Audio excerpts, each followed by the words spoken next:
You see, until now, the focus of all world religions, including Hinduism, has always been on monotheism. A supreme personality underpinning this reality, giving different names and forms, etc., seems okay. But now we are discovering, look, again, I say something very cutting. The Hindus believed in 33 million gods and goddesses. And they were worshipping them, building temples, cracking coconuts, doing pilgrimages, all this for thousands of years. When 1,000 years ago, we were run over by, say, the Muslims and then the Christians, and our temples were demolished, our men were murdered, literally slaughtered, genocide, and our women were raped, taken into slavery for nearly a few hundred years. And we had all these 33 million gods. Where were they? Very cutting comment, isn't it? Because you see in the Indian serials, when things are down, the heroine or the hero says, but the goddess, please help me. My husband is in operating theater. You see, God is not a fourth emergency service that you call on. And when we tried it, when we were kind of controlled and ruled by others and whacked by others, this God did not come into play. So what's gone wrong? Our focus on God in the heaven, not only us, all religions, the focus of God in heaven does not work anymore.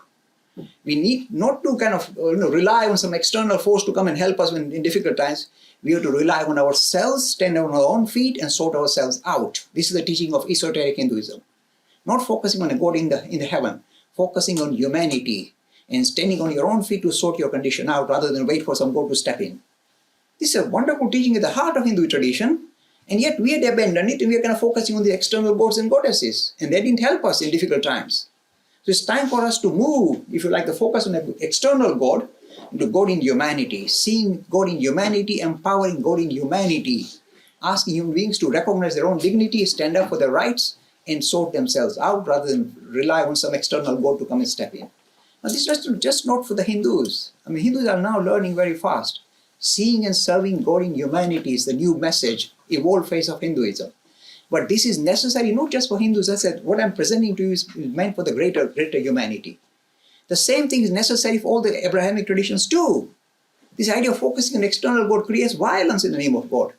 So rather than focus, because the God that you believe in, actually my God is the real one. Your gods are all secondary.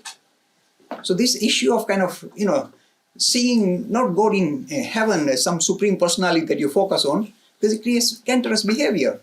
Focusing on humanity, respecting humanity, seeing and serving God in humanity is the new vision. Not a monotheist idea, but the idea of God in humanity is the next vision, or the more contemporary vision of Hinduism that is not necessary for the Hindus to embrace, but for the whole world to embrace, all religions to embrace. Seeing God in humanity, my friend.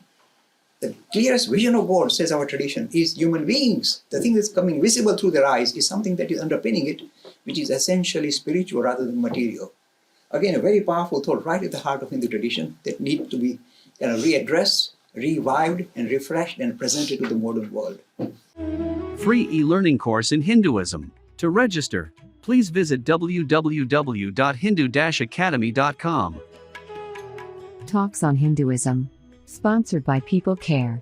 Encouraging caring for the elderly in their own homes. For more information, please visit peoplecare.com.